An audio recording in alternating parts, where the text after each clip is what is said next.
Je m'appelle Isla, je suis née et j'ai grandi dans la ville pittoresque de Harrow, un endroit suffisamment petit pour que tout le monde connaisse votre nom et que rien ne reste longtemps secret. Après le lycée, je me suis aventurée à l'université et, peu après l'obtention de mon diplôme, j'ai plongé tête la première dans le secteur de la vente au détail. Ma passion n'était pas seulement de vendre des produits. Je me passionnais plus particulièrement pour la lingerie. Animé par cette passion, j'ai travaillé sans relâche et j'ai fini par devenir propriétaire d'une chaîne de magasins de lingerie allant des boutiques douillettes aux meubles haut de gamme. J'ai consacré ma vie à mon travail et j'y ai excellé. Cependant, malgré ma réussite professionnelle, je n'arrivais pas à me débarrasser du sentiment qu'il manquait quelque chose dans ma vie. C'est alors qu'Henri est entré en scène. Tout a commencé par un simple ping. Une demande d'amis de la part d'un homme vêtu d'un costume impeccable et au regard encore plus vif, d'après sa photo de profil. La curiosité a été piquée. J'ai accepté sa demande et j'ai rapidement découvert qu'il était avocat, ce qui expliquait le costume chic. Henri m'a contacté pour la première fois un soir, alors que j'étais occupé avec mes comptes, avec un message aussi simple qu'intrigant. Les textes qu'il m'a envoyés par la suite étaient pleins d'esprit et il avait le don de me faire rire après des journées longues et fatigantes. Nos conversations portaient aussi bien sur des sujets idiots, comme de terribles techniques de drague, que sur des échanges plus profonds et plus significatifs. Son humour s'accordait parfaitement au mien, faisant de nos discussions un moment fort de ma journée. Un soir, il a suggéré que nous nous rencontrions en personne autour d'un café afin de mettre des visages sur nos messages. La première fois que nous nous sommes rencontrés, c'était dans un de mes cafés locaux préférés, connu pour son café corsé. Henri était encore plus impressionnant en personne que son profil professionnel ne le laissait supposer. La connexion a été immédiate. Nous avons parlé pendant des heures de tout, des affaires aux rêves personnels, et Henri était sincèrement intéressé par tout ce que j'avais à dire. Après un an d'apprentissage mutuel, Henri a décidé de faire passer notre relation au niveau supérieur. Par une soirée froide, alors que je fermais l'un de mes magasins, il est apparu à l'improviste. Le souffle visible dans l'air froid, il présente nerveusement une petite boîte élégante. Ses yeux étaient sérieux lorsqu'il a commencé à parler, visiblement nerveux à l'idée de ce qu'il allait dire. Nous avons prospéré ensemble, juste toi et moi. Récemment, il m'est venu à l'esprit qu'il était peut-être temps que nous envisagions de rendre notre relation permanente. Alors que je me tenais là, les clés du magasin encore dans ma main, Henri, avec cet irrésistible sourire de travers qui fait toujours battre mon cœur, m'a posé la question. Isla, épouse-moi. Arrêtons de tourner autour du pot. Je te veux à mes côtés pour toujours. Mon cœur battait la chamade dans ma poitrine, submergé par un tourbillon d'émotions. Le mariage, étais-je vraiment prête? Pourtant, en regardant ses yeux sincères, tout me semblait parfaitement aligné. Oui, murmurai-je, un mélange d'excitation et de nervosité dans la voix. Oui, je vais t'épouser. Cependant, l'expression d'Henri est devenue plus sérieuse. Il y a autre chose dont nous devons discuter, dit-il, le mot contrat de mariage me faisant l'effet d'une douche froide. Vraiment, Henri? Est-ce que c'est nécessaire? Il tenta rapidement de me rassurer, me prenant doucement les mains pour calmer mes tremblements. Isla, ce n'est pas une question de confiance. C'est une question pratique. Surtout compte tenu de ma carrière d'avocat. J'ai assisté à trop de séparations difficiles pour ne pas être prudent. C'est une question de protection pour nous deux. De quel type de protection parlons-nous ici? Ai-je demandé. Un mélange de curiosité et d'inquiétude dans ma voix. Henri sort quelques documents de sa mallette. C'est simple. Et si l'un d'entre nous s'égare, le tricheur abandonne ses biens à l'autre. C'est simple et juste. Tu sais que je ne te trahirai jamais, Isla. Ce n'est qu'une précaution. Prenant une profonde inspiration, j'ai essayé de tout assimiler. La proposition romantique se mêlait maintenant à la réalité des considérations juridiques. Ce n'était pas le scénario de fiançailles que j'avais imaginé. Mais la vie avec Henri était pleine de surprises, et peut-être n'était-ce qu'un autre chapitre unique. En regardant les papiers, puis en le regardant à nouveau, j'ai vu qu'il était sincèrement sérieux. D'accord. Je vais y réfléchir. Mais pour que les choses soient claires, Henri, je n'ai pas l'intention de te donner une raison d'utiliser ça contre moi. C'est tout ce que je demande, répondit-il, visiblement soulagé. Nous avons fêté cela ce soir-là dans un restaurant pittoresque, l'atmosphère étant parfaite, la nourriture exquise et le charme d'Henri me faisant momentanément oublier les complexités de notre conversation. Plus tard dans la soirée, alors que nous marchions sous les étoiles, Henri m'a rapproché de lui. Tu sais que je t'aime, n'est-ce pas? Aucun document ne peut changer cela. J'ai posé ma tête contre sa poitrine. Je sais, Henri, je t'aime aussi. Faisons en sorte que ce contrat de mariage ne se mette pas entre nous. D'accord? Il m'a embrassé sur le front. Quelques jours plus tard, après avoir consulté mon avocat, j'ai signé le contrat de mariage. Cela m'a fait bizarre de signer quelque chose d'aussi centré sur la fin potentielle de notre relation alors qu'elle venait à peine de commencer. Mais l'amour est un pari, et j'ai tout misé, espérant que ma foi en Henri était bien placée. Nous étions le couple que tout le monde admirait, partageant toujours des rires et des chuchotements secrets lors des réunions. Mais au fil des mois, des changements subtils ont commencé à apparaître, un froid progressif s'est installé entre nous, laissant entrevoir des problèmes plus profonds qui n'avaient pas encore fait surface. Plusieurs semaines après notre virée shopping, je me suis retrouvée à parcourir une collection de parfums dans une parfumerie, engageant une conversation légère avec un responsable des ventes sur les différentes senteurs. Après notre départ, Henri semblait visiblement contrarié. Alors que nous nous éloignions du centre commercial animé, il m'a interrogé vivement. Qui était-ce? Confus par son ton, j'ai répondu que c'était juste le vendeur. Je me renseignais sur les parfums. Pourquoi? A-t-il répondu sèchement, le regard perçant. Tu avais l'air de beaucoup l'aimer, accusa-t-il. Tu es sérieuse, là? Je me suis arrêtée, choquée par son insinuation. Je parlais de parfum, Henri. Que est-ce qui te prend? Il se moqua et secoua la tête, écartant la conversation tandis que nous continuions à marcher. Oublions ça, rentrons à la maison. Cependant, cet incident a marqué le début d'une tendance inquiétante. Henri est devenu de plus en plus jaloux et froid, boudant souvent ou faisant des remarques sarcastiques chaque fois que j'interagissais avec d'autres hommes. Son comportement a également changé à la maison. Elle est devenue plus renfermée, souvent plongée dans son ordinateur portable ou son téléphone, me laissant dîner seule la plupart du temps. Incapable de supporter la tension croissante, je l'ai confrontée un soir dans son bureau. Henri, il faut qu'on parle. Lui ai-je dit fermement, en fermant son ordinateur portable pour capter son attention.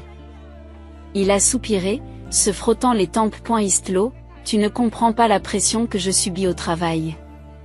Et quand je te vois rire et discuter avec d'autres hommes, ça m'énerve. J'ai l'impression que tu ne respectes pas assez notre relation pour garder tes distances. Et la conversation s'est intensifiée, remplie de frustration inexprimée et de sentiments blessés. La situation s'est aggravée lorsque des amis m'ont dit qu'Henri avait répandu des rumeurs selon lesquelles je flirtais avec d'autres hommes. Henri, tu as parlé de moi dans mon dos? Tu as dit aux gens que je flirtais avec d'autres hommes. Je l'ai confronté, ma colère atteignant son paroxysme. Ce n'est pas comme ça. Il a tenté de s'expliquer, mais mal. J'ai peut-être dit quelque chose, mais c'est seulement parce que je vois comment il te regarde. Je n'en reviens pas.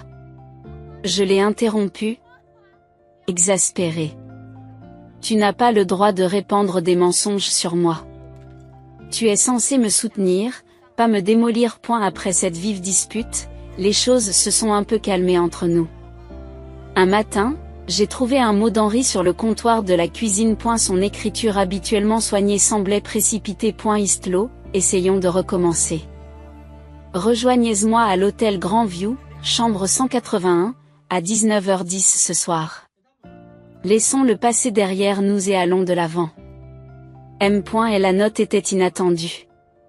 Peut-être s'agissait-il d'une tentative de réconciliation. Avec un mélange d'appréhension et d'espoir, je décide d'y aller. La journée s'est déroulée dans le flou.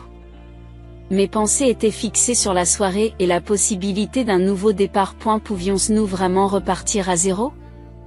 À l'approche du soir, l'espoir s'est mis à flotter dans ma poitrine.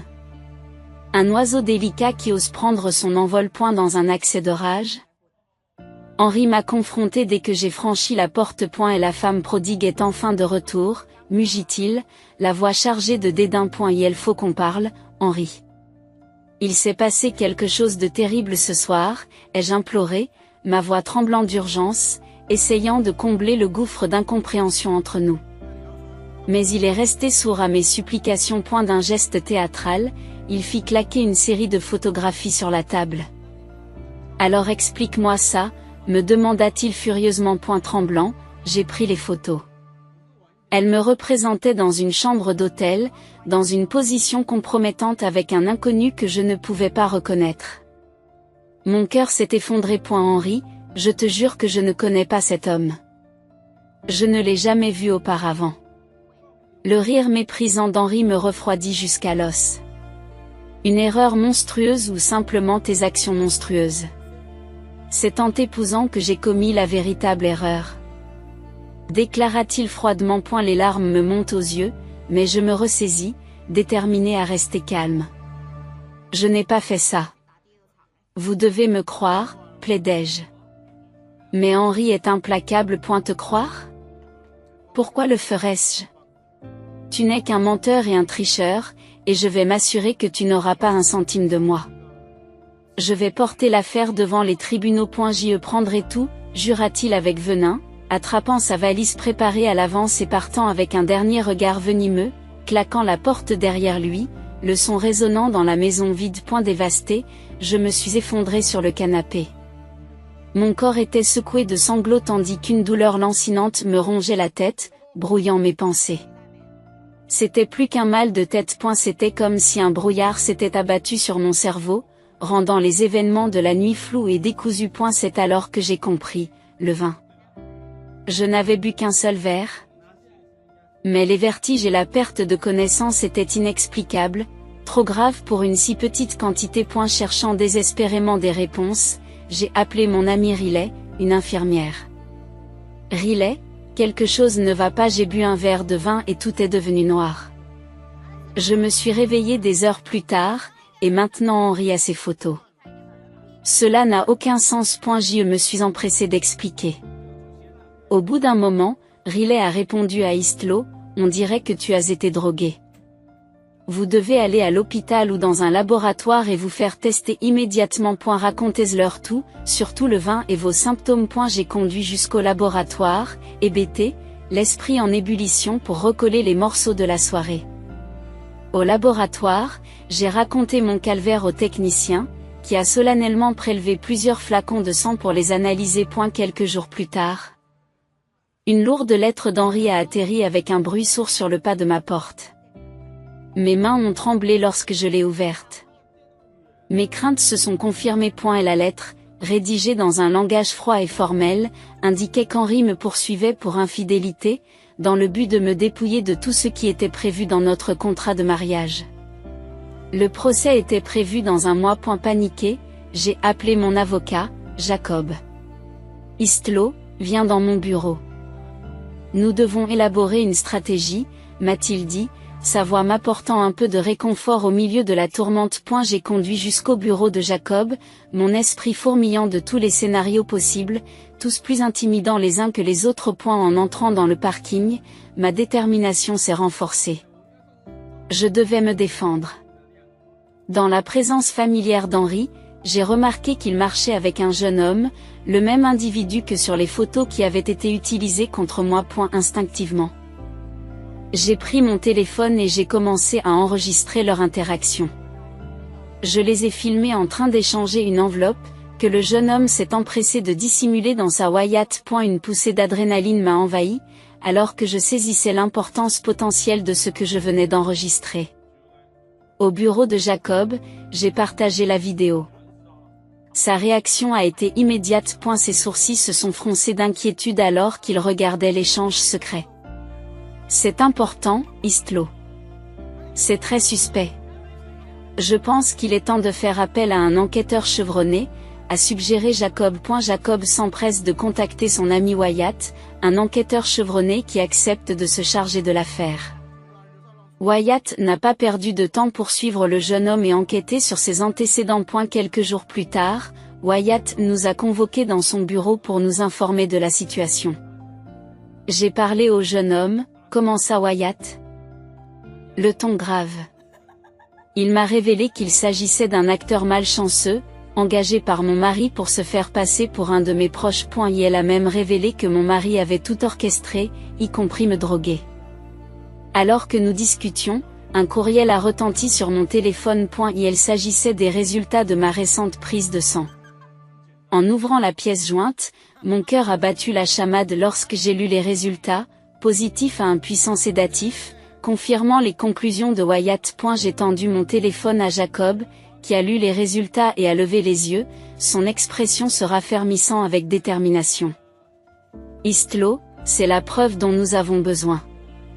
Non seulement nous pouvons vous défendre avec ça, mais nous pouvons aussi affronter Henry efficacement. Déclara-t-il, suggérant que nous gardions tout confidentiel jusqu'à la date du procès pour prendre Henry au dépourvu. Une semaine s'était écoulée depuis l'incident, et j'étais de retour dans mon magasin de lingerie, essayant de me distraire de l'imminence de la date du procès. C'était un après-midi ordinaire jusqu'à ce qu'Henry apparaisse et me présente Nova, sa nouvelle fiancée. Et elle se vantait de leur fiançailles, même si son sourire n'atteignait pas tout à fait ses yeux.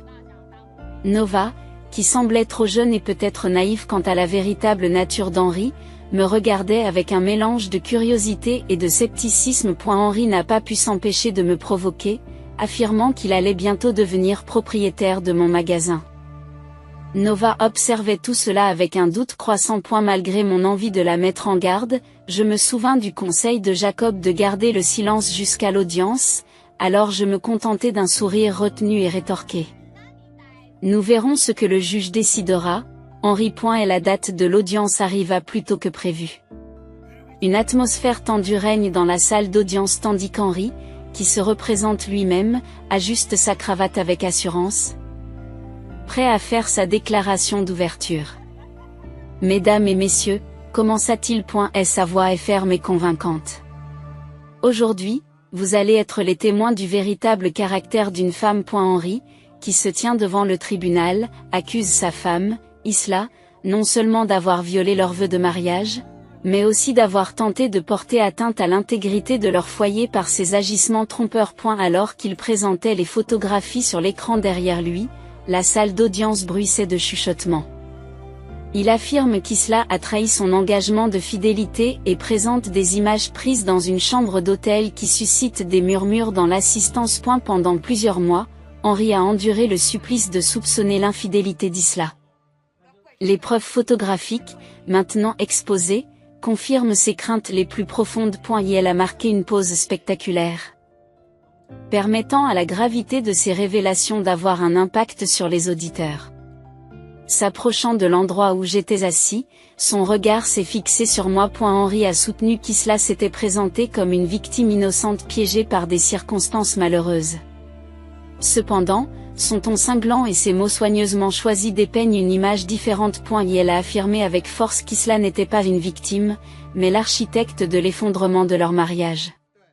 Sa prestation était calculée. Avec des pauses stratégiques et des regards pointés vers le juge, chaque phrase est prononcée avec la précision d'un avocat chevronné. Et elle a affirmé que les actions d'Isla n'avaient pas seulement endommagé leur mariage de manière irréparable, mais qu'elles avaient également érodé la confiance fondamentale qui soutient toute relation. Alors que le discours d'Henry atteint son point culminant, il lance un fervent appel à la justice. En revanche, l'avocat Jacob, qui représente Isla, se tient debout avec une attitude calme, sa mallette contenant les preuves qui donneront raison à Isla. S'adressant à la cour d'une voix ferme et autoritaire, Jacob a changé le cours de l'histoire. Il défend l'honneur d'Isla et dénonce la tromperie de son mari, Henry. Alors qu'il fait un geste vers le fond de la salle d'audience, un acteur, engagé par Henry, entre, provoquant un remous parmi les spectateurs. Jacob invite l'acteur à raconter sa participation, avec une nervosité perceptible, Le jeune homme avoue avoir été engagé pour un rôle qu'il pensait au départ être une simple farce. Son aveu tremblant a ajouté un rebondissement important au drame qui se déroulait dans la salle d'audience. Je n'avais pas pleinement saisi la gravité de la situation jusqu'à ce que Jacob présente solennellement les résultats de l'analyse sanguine au tribunal. Ces résultats confirmaient qu'Isla avait été mise hors d'état de nuire sans son consentement, droguée par des substances qu'elle n'était pas consciente d'avoir consommées. La salle d'audience résonne de murmures, car tout le monde commence à comprendre la gravité des allégations. Jacob, d'un ton sévère, explique alors que ce n'est pas la première fois que M. Clark utilise des tactiques aussi sournoises. Il a méticuleusement détaillé les preuves des précédents mariages d'Henry, montrant un modèle de comportement qui l'a toujours conduit à gagner de l'argent aux dépens de ses ex-femmes. Lorsque Jacob a conclu son argumentation, l'impact des preuves était indubitable.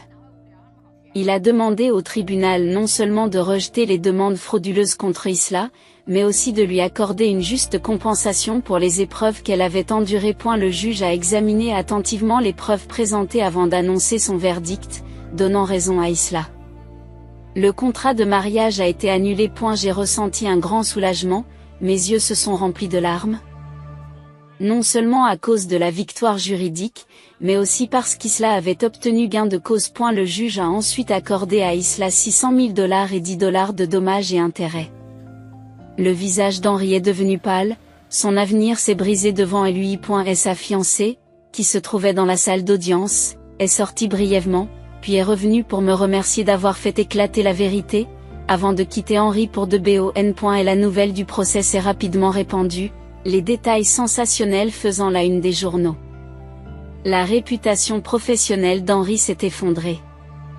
Il perd sa licence d'avocat. Cette révélation a encouragé ses ex-femmes à le poursuivre en justice, révélant une histoire de tromperie qui l'a laissé financièrement et socialement en faillite. Un soir, alors que je fermais mon bureau, regardant le soleil couchant projeter de longues ombres sur le sol, j'ai réfléchi à cette épreuve. Ce fut un combat difficile, parfois empreint de désespoir et d'indignité, mais qui témoigne de la résilience et de la poursuite de la justice.